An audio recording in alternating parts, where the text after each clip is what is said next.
Well, hi there, everyone. This is Bruce at Fleet Capital Management. It is Friday afternoon, the 7th of April, 2023. We're going to take a quick look at the market. We had a shortened trading week as today is Good Friday. So we traded Monday through Thursday. And I just want to give you an update as to how things are looking. I'll try to keep this as short as possible. The video presentation is intended for educational purposes only. The discussion of any security is not a recommendation to purchase or sell the security. Feel free to subscribe to this YouTube channel. I'd appreciate it if you would do that. And also, if you would click the thumbs up button if you like the content, that would help the channel as well. Any questions, I'm always available, Bruce at fleetcapitalmanagement.com. Our website is fleetcapitalmanagement.com. This is the homepage. Two buttons. This one will take you to our most recent market analysis videos, and the one on top, you can schedule a Zoom call with me at any time.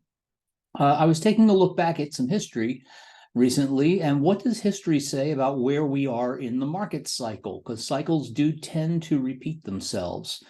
Well, what I was reading was the four-year presidential cycle shows that year three, which is 2023, is the best of all 4 years. Since 1950, stocks have always gone up following the midterms. Well, always is a word I like to see. It's not usually, it's always. It has gone up every year in the third year of a presidential term, which is the year following the midterms.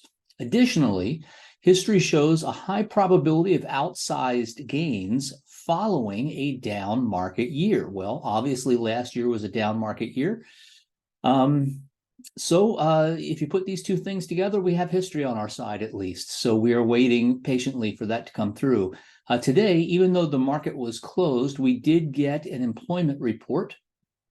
Jobs came in at 236,000 in March, which was near expectations, but it was slightly lower. And it looks like the pace of hiring is slowing. That's very good. This is one of the key or many metrics that the Federal Reserve looks at when they are considering raising interest rates. They've been trying to get the employment numbers to come down just a little bit, slow the pace of hiring, slow the pace of wage increases. And it looks like that's happening. So lots of things look like they are moving in our favor. They just haven't really kicked in real hard yet. So let me show you a couple of things. Before we look at a couple of different charts, I'll take you to our trend matrix, which we update every day. And this was updated yesterday. And you can see both on the shorter term for group 1 and the longer term for group 2. Everything is in the green. And all of the moving averages are in a bullish configuration, which is exactly what we like to see. If I go over to my general charting, this is my market trend chart. What you'll see, again, this is the S&P 500, and each bar is 1 day. So you can see that this last week we had 4 days, and the market was down a little bit. The gray color just means that there's not a lot of terrific momentum in the last 3 days. Green color means strong momentum. Orange or red color means down momentum. That's all that's looking at on the particular day. But this is the super trend, and it's like those ATR dots I've always shown you, but this is just in a line form. Price is above the ATR or the super trend, very positive. The money flow, the on-balance volume is very positive. The True Strength Index, which is a smooth couple of moving averages that kind of show trend direction, is in a positive. So we have a lot of things that are looking good. But here's a couple of bad things. You can see that the markets, and this is a linear regression channel. All this is doing is it's looking back 100 trading days, and it's saying that red line is the exact median. And then this is 2 standard deviations above and 2 standard deviations below. And what you can see, what that means is price normally stays within 2 standard deviations of the mean. And it does that about 95% of the time, which is pretty amazing. So when we break above 2 standard deviations, that is a signal that stocks may pull back, and it certainly worked there. When we are below 2 standard deviations, it means we're overextended and we should have a reversion to the mean, which is the middle line, and we should overshoot it, and that just continues on. But if you look at the trajectory of the analysis, it is very slightly pointing up. So we're in a bullish trend, but we're not really going anywhere. Another thing I did that you may or may not find interesting, let's see, is remember I told you I'm going to change the chart so we can see a lot more on here. So bear with me just one second. Remember I told you stocks can go higher, they can go lower, or they can go sideways. Well, I'm kind of squishing this down because we had a really long bull trend, as you can see here. This was a bull trend that was taking place, and then right around January 2022, we went into a downtrend. So remember, markets can go up, they can go down. They were certainly trending down, pretty clear trend. And then when I make this small like this, it looks like this is going sideways. Well, if this is a consolidation of the last 2 major trends, a consolidation is normally the area where the trend changes.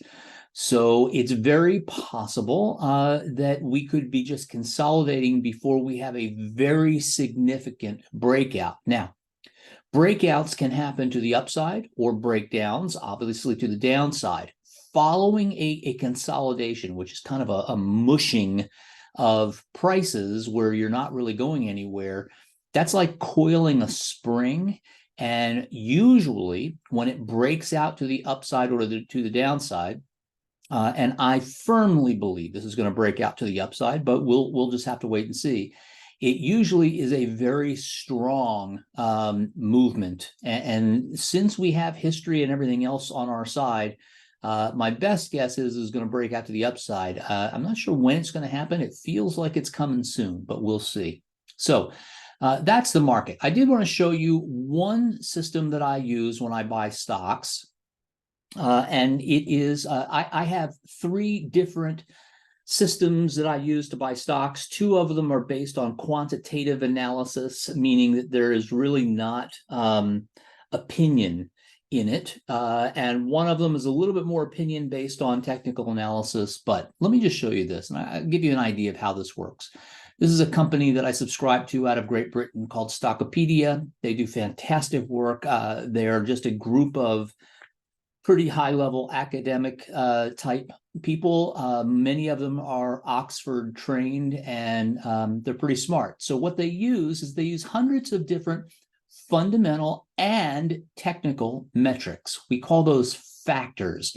What are the factors that play into a stock moving in one direction or another? Because when you look back at history, and I'll tell you, the guy who really created this analysis, in my opinion, was William O'Neill. He's the guy who created Investors Business Daily.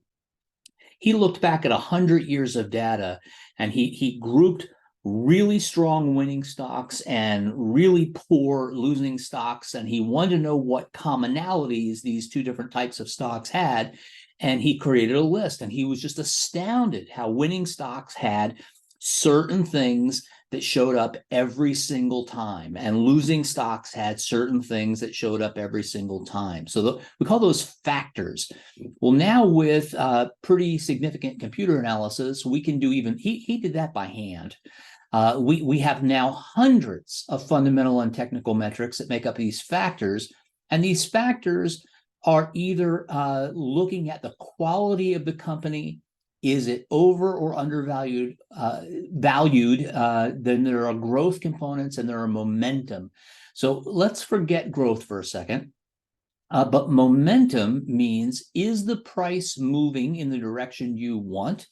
And are the earnings and the earnings revisions moving in the right direction? Because when analysts on Wall Street revise their earnings estimates for a company, that is powerful, and that generally makes a stock go up. So when we say momentum, we're looking both for the price and the earnings momentum. And what this stock ranks does, and here it is, I'm only looking at quality companies. That's what the Q means. And quality companies that have momentum. I'm not a value investor. Value investments tend to work very short term in the United States. The United States is more of a growth metric. Now, Warren Buffett, who is one of the greatest value investors, he will argue and say, no, value is he uses quality and value, but he also has a 20 and 30-year time frame when he's going to buy a stock. So what we use is quality and momentum, and that's what this QM means. And then we take all those factors and we put them into deciles, okay? So they will be scored, and some stocks are scored from 0 to 10, and some stocks are scored from 10 to 20, 20 to 30, 30 to 40, and so on, all the way up to 90 and 100. These are the highest 10% of all stocks in America, as far as their metrics for quality and momentum. So what all of these lines are showing you is all of these different, I don't know why that keeps turning off. There we go. All of these different deciles or 10% groups compared to the S&P 500. And I'm going back to, I think this was August 4th of 2014 is when this study started. And I buy, when I'm using this system, only stocks that are in the top 10% of combined quality and momentum. So let's see how they did. I'm going to turn off. You can see, by the way, the ones that were ranked the lowest, that's this red line down here, they were just disaster stocks. So if you're looking for the worst stocks, I can show you how to find those. And this is the second decile, and I'm going to turn off these deciles because I'm going to make this really easy to see. How do ours work? Okay, so the blue is the S&P 500, and this is updated through probably yesterday. Well, this is the week. They do it by week. This is the week of April 3rd, so there's 4 days in there. And you can see that going back to August of 2014, the green line, which is the stocks that we're buying, tended to outperform the S&P. And whenever you see the market going up, you'll see that these high quality, high momentum stocks tend to go up right with it. So just look at every time the market has really trended higher, those stocks with very high quality and momentum tended to do even better. I'm not showing you the downdrafts because I use pure technical analysis for downdrafts. I don't use anything else except for technical analysis, and I'll show you that in just a second. We're interested in when the market's going up, are we finding companies that tend to outperform the market? And the answer is yes. Okay, and when we look at technical analysis, let me go back to my RTA. Bear with me one sec, and I'll give you an exact. Okay, and let me scoot this over. So at the end of every trading day, these are all the stocks that we own, by the way, and not every account owns them. It just depends on your risk tolerance. But every day I go, and right now we're on ADI, and I look at where is the stock relative to the super trend. And then you might see this ribbon in the middle. That's called the Hull trend analysis. So I use multiple trend analysis, and I'm also looking at the TSI, and I'm looking at money flow. I'm looking at a lot of different factors, but as long as the price closes above the super trend, I'm pretty well fine with it. Let me show you another one. There's Avgo. We're still above the super trend. HURN, we're way above the super trend. We just bought that stock. Massey, we're above the super trend. So I look at every single stock, but once in a while, I find, or I shouldn't say once in a while, if I find a stock, you can see right there, the super trend changed to a negative. And what I did was, right when that happens, I put a 3% trailing stop. And I put a 3% trailing stop because if the stock's going to continue to fall, it's just going to take us out of it. That means something is just wrong. Something isn't working. And we can always get back into it. Why do I put a 3% in? Well, if you see right here, this stock closed below its super trend value. I put in a 3% trailing stop, and 2 days later, the super trend flipped to below the price because the price went back up, and I removed the stop because we want to stay in stocks. We don't want to get out of them, especially if they're great stocks and they tend to be moving higher. So this stock right now, just behind the scenes, there's a 3% trail. And even though after I put it on, the price went up, which is great, it's still not above its super trend. I'm still seeing some weakness in its TSI, so I'm looking at a number of different areas. Let me see if I can find another stock. Tosco is a stock that we just went into recently, and it is still above its super trend. I thought there was another one. Maybe it's Tech. Nope, it's not Tech. Ulta. There, Ulta. This is a stock we've been in. We've got a nice profit in it, but it just went below its super trend. So yesterday, I put in a 3% trail, because many times if I put in a 3% trail, it won't go down. It'll continue its uptrend. And that's really what we want. We want to own it. If it does go down 3%, we will still have a small profit. We'll be out, we'll be done, and we'll look for a time that we can go back in. Because once high quality stocks get sold, I'll just show you over here. I have a watch list. Like URI was a great stock that we were in for a long time. Went below its super trend. We got out. I'm glad we got out. It's still clearly below its super trend, but it might be bottoming. I'm not sure. Look at this regression. There might be a time soon to go back into this stock. So I have watch lists that I'm always looking at. I'm at Bitcoin. We got stopped out, but I'm considering going back in for appropriate clients that have chosen they want to trade this, because there are analysts out there that believe that this thing could go dramatically higher in a fairly short term, and I'm not sure that they're wrong. ARK, great company, but we had gotten stopped out. We are above the super trend, but I'm looking for a little bit better time to get back in. TNK, we were in. We made a lot of money. We got stopped out. I'm waiting. So my point is, there are times to be out of stocks and times to be in stocks. Schwab is another stock. We made a very small amount of money before this thing turned, and it really got hit hard in the whole banking SVB problem, and all financial institutions seem to get lumped together. I have a funny feeling that this is going to be a screaming buy sometime soon.